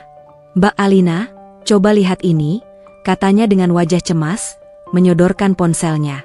Sebuah artikel dari blog kuliner yang belum pernah kudengar namanya terpampang di layar. Judulnya provokatif, viral tak menjamin kualitas, pengalaman buruk di warung dapur Kirana yang mengecewakan. Jantungku berdebar kencang saat membaca isinya. Artikel itu ditulis dengan gaya bahasa yang sangat meyakinkan, menuduh warungku menggunakan bahan-bahan berkualitas rendah, terlalu banyak MSG, dan yang paling parah, menuduh dapurnya tidak higienis di balik penampilan depannya yang bersih. Penulis anonim itu bahkan mengarang cerita bahwa ia merasa sakit perut setelah makan di tempatku. Itu adalah sebuah kebohongan yang dirancang dengan sempurna. Fitnah yang keji. Di bawah artikel, kolom komentar dipenuhi oleh akun-akun palsu yang mengamini cerita itu, menciptakan badai negatif buatan. Ini tidak benar, Mbak, seru Buati marah setelah ikut membaca. Dapur kita ini lebih bersih dari dapur restoran bintang 5 sekalipun. Setiap hari kita pel sampai kinclong. Aku tahu ini ulah siapa. Ini adalah cara Ibu Ratna bekerja. Ia tidak perlu mengotori tangannya sendiri. Cukup dengan membayar, buzzer, dan penulis bayaran, ia bisa merusak reputasi yang telah kubangun dengan darah dan keringat selama bertahun-tahun. Dampak dari artikel itu terasa instan. Keesokan harinya, warungku yang biasanya sudah ramai sejak pagi, tampak lengang. Beberapa pelanggan baru yang datang karena video viral, terlihat ragu-ragu di depan pintu, membaca sesuatu di ponsel mereka, lalu berbalik pergi. Antrean panjang kini tinggal kenangan. Hanya para pelanggan setia dan tetangga sekitar yang tetap datang, menunjukkan loyalitas mereka. Kami tidak percaya tulisan di internet itu, Neng Alina, kata Pak Surya sambil menyantap makan siangnya. Lidah kami ini saksinya. Masakan Neng Alina itu jujur. Dukungan mereka menghangatkan hatiku, tapi tidak bisa menutupi kerugian yang mulai terasa. Namun, ternyata serangan siber itu hanyalah tembakan pembuka. 3 hari kemudian, saat jam makan siang yang kini jauh lebih sepi, 2 mobil berlogo instansi pemerintah berhenti tepat di depan warungku. Beberapa petugas berseragam, campuran dari Satpol PP dan Dinas Kesehatan, turun dengan wajah serius dan angkuh. Mereka masuk begitu saja tanpa salam, dipimpin oleh seorang pria parubaya berkumis tebal. Selamat siang. Kami menerima laporan dari masyarakat mengenai masalah kebersihan dan perizinan di tempat usaha ini, ujar pria itu dengan nada dingin. Matanya menginspeksi setiap sudut warung dengan tatapan menghakimi. Aku menelan ludah, berusaha tetap tenang. Selamat siang, Pak. Silakan diperiksa. Semua perizinan saya lengkap dan kami sangat menjaga kebersihan. Kita lihat saja nanti, sahutnya sinis. Mereka mulai melakukan inspeksi, tapi ini bukanlah inspeksi yang wajar. Mereka sengaja mencari-cari kesalahan. Lantai yang sudah dipel 3 kali sehari mereka sebut sedikit lengket. Posisi tabung gas yang sudah aman mereka bilang berbahaya. Mereka bahkan mengambil sampel makanan dengan cara yang kasar, seolah itu adalah barang bukti kejahatan. Semua ini mereka lakukan di depan beberapa pelanggan yang tersisa, menciptakan sebuah drama intimidasi yang efektif.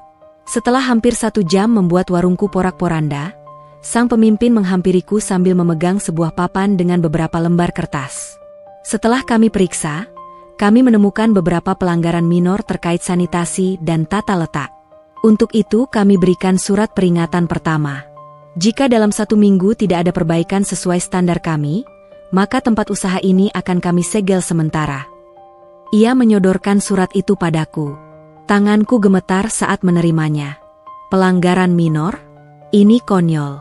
Ini adalah sebuah serangan yang terencana, menggunakan tangan hukum untuk menghancurkanku. Laporan masyarakat yang mereka sebutkan, aku yakin 100%, berasal dari Menara Gading Keluarga Kencana.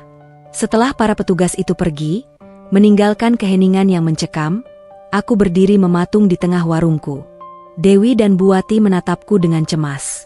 Pelanggan terakhir sudah pergi, tak berani berlama-lama. Aku menatap surat peringatan di tanganku. Secari kertas ini adalah bukti kekuatan mereka. Mereka bisa memutarbalikkan fakta, mengerahkan aparat, dan menghancurkan hidup orang kecil sepertiku hanya dengan 1 panggilan telepon. Rasa lelah dan putus asa yang luar biasa mulai merayapiku.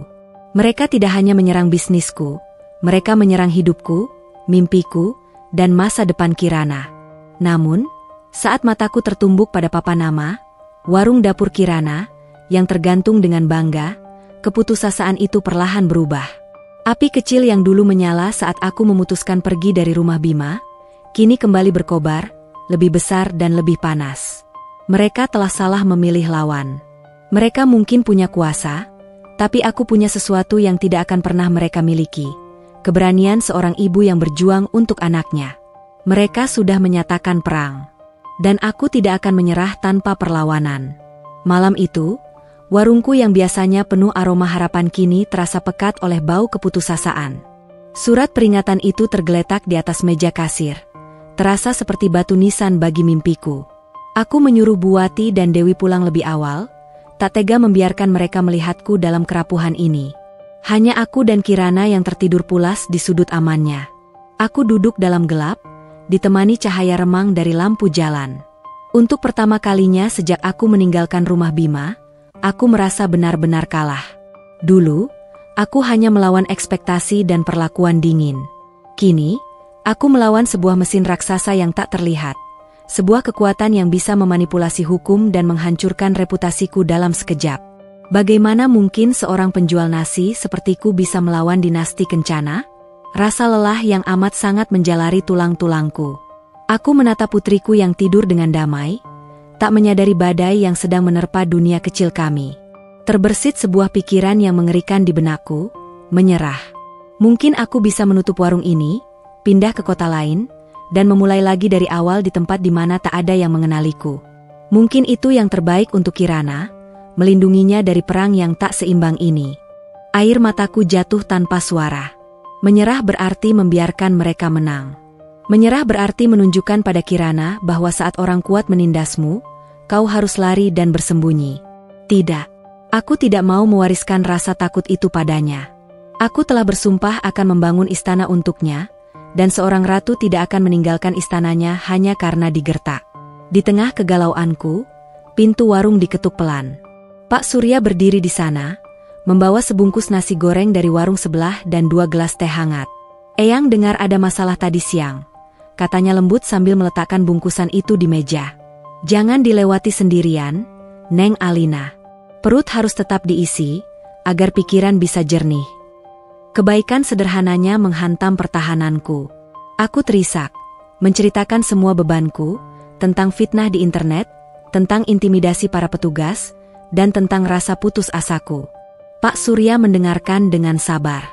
Setelah aku selesai, ia menyesap tehnya. "Mereka menyerang reputasimu menggunakan media, Neng. Karena mereka tahu, itulah kekuatan terbesarmu saat ini. Video dari Nak David itu yang mengangkatmu, dan senjata yang sama pula yang mereka pakai untuk menjatuhkanmu." Kata-katanya seperti kunci yang membuka sebuah pintu di dalam benakku.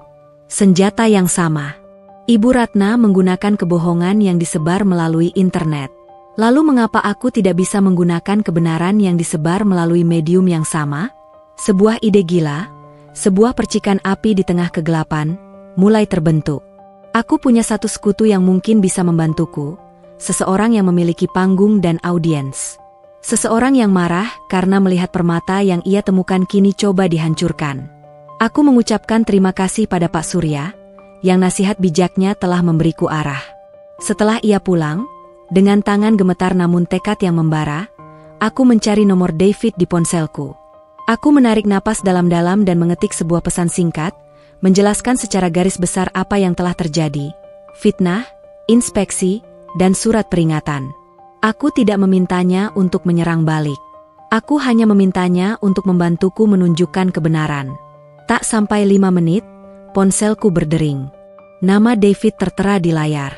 "Mbak Alina, saya baru baca pesan Anda. Saya tidak percaya ini."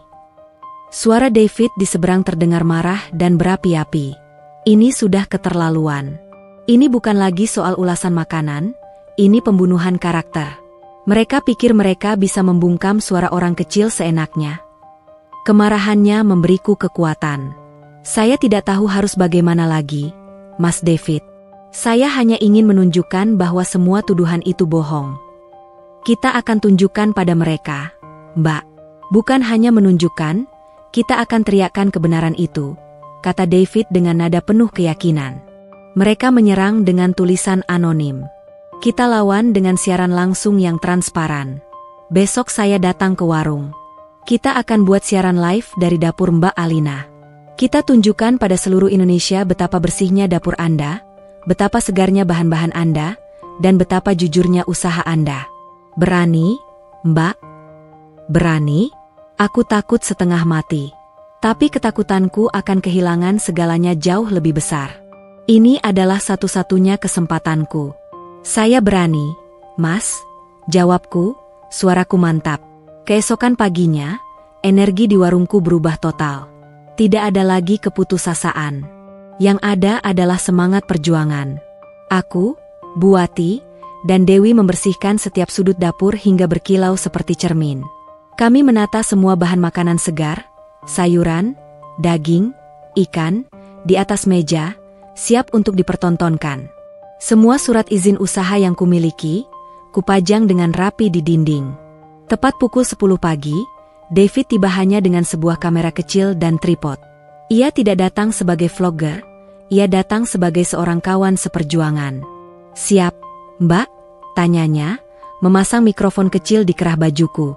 Di dinding dapur, kutempel sebuah foto Kirana yang sedang tersenyum lebar. Aku menatap foto itu, sumber kekuatanku. Aku menatap Buati dan Dewi yang mengangguk memberiku semangat. "Siap," jawabku. David mengangkat kameranya, mengarahkannya padaku, dan ibu jarinya menekan tombol rekam. "Selamat pagi, teman-teman kuliner keliling," sapa David, memulai siaran langsungnya. "Hari ini kita tidak akan mengulas makanan. Hari ini, kita akan berjuang bersama untuk sebuah kejujuran. Kita kembali ke warung dapur Kirana." Aku menarik napas dalam-dalam. Seluruh Indonesia mungkin sedang menonton. Tapi yang kulihat hanyalah lensa kamera, dan di baliknya, aku membayangkan wajah angkuh Ibu Ratna. "Permainanmu sudah berakhir," pikirku. "Sekarang, giliran aku yang bermain. Dan aku akan bermain dengan kebenaran sebagai senjataku." Lampu sorot kecil dari kamera David menyala, menandakan siaran langsung telah dimulai. Ribuan pasang mata kini sedang tertuju pada warung kecilku. Jantungku berdebar begitu kencang, rasanya seperti mau melompat dari dada. Namun, saat aku melihat pantulan wajahku di panci stainless steel, wajah seorang ibu yang lelah namun pantang menyerah, aku menemukan kekuatanku. David memulai dengan brilian. Ia tidak langsung menuduh, melainkan membangun narasi.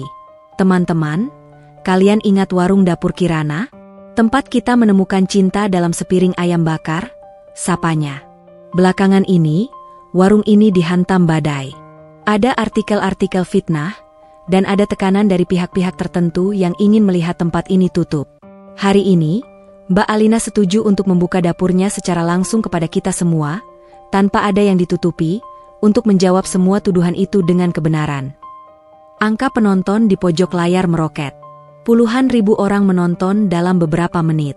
David pertama-tama mengarahkan kameranya ke seluruh penjuru dapur. "Mari kita lihat sendiri tuduhan, dapur kotor, itu," katanya.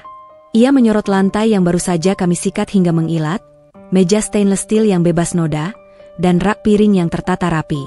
Ia bahkan membuka kulkas, menunjukkan barisan wadah-wadah tertutup berisi bahan makanan segar yang diberi label tanggal. "Saya tantang dapur restoran manapun untuk bisa sebersih dan serapi ini," ujar David tegas.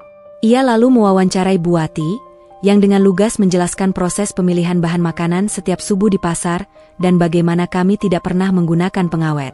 Dewi menunjukkan semua surat izin usaha dan sertifikat kursus sanitasi makanan yang sengaja kupajang di dinding, bukti nyata yang membantah tuduhan para petugas tempo hari.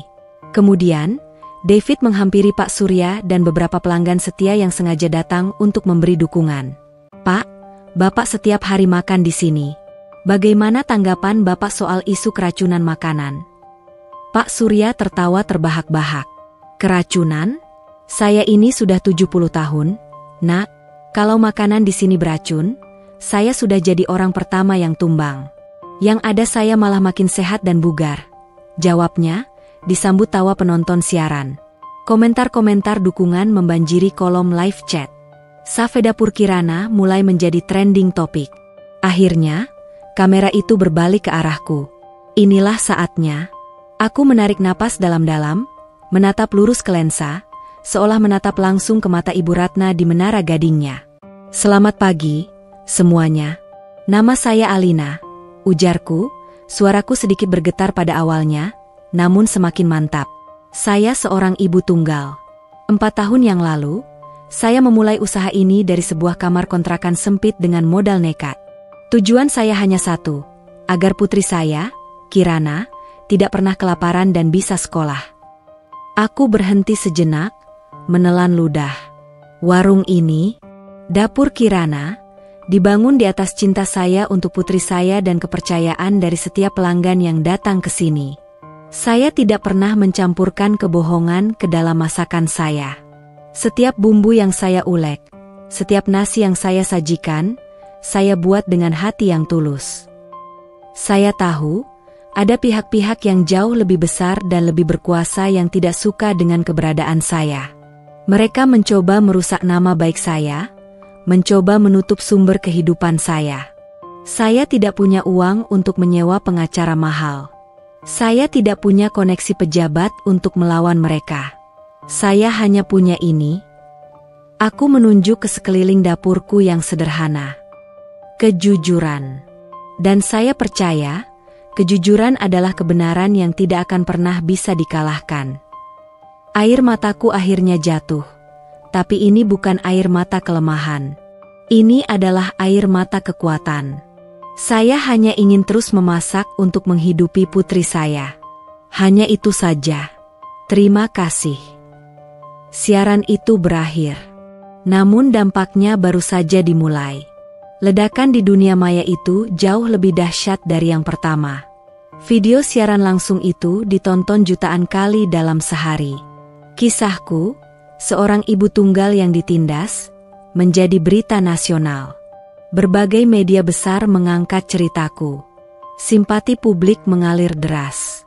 Institusi pemerintah yang mengirim petugas untuk mengintimidasiku kini berada di bawah sorotan tajam. Penyelidikan internal dibuka, dan beberapa oknum pejabat yang terlibat akhirnya diskors karena terbukti menyalahgunakan wewenang. Nama keluarga Kencana, meskipun tidak pernah kusebut, mulai diseret oleh para netizen yang jeli.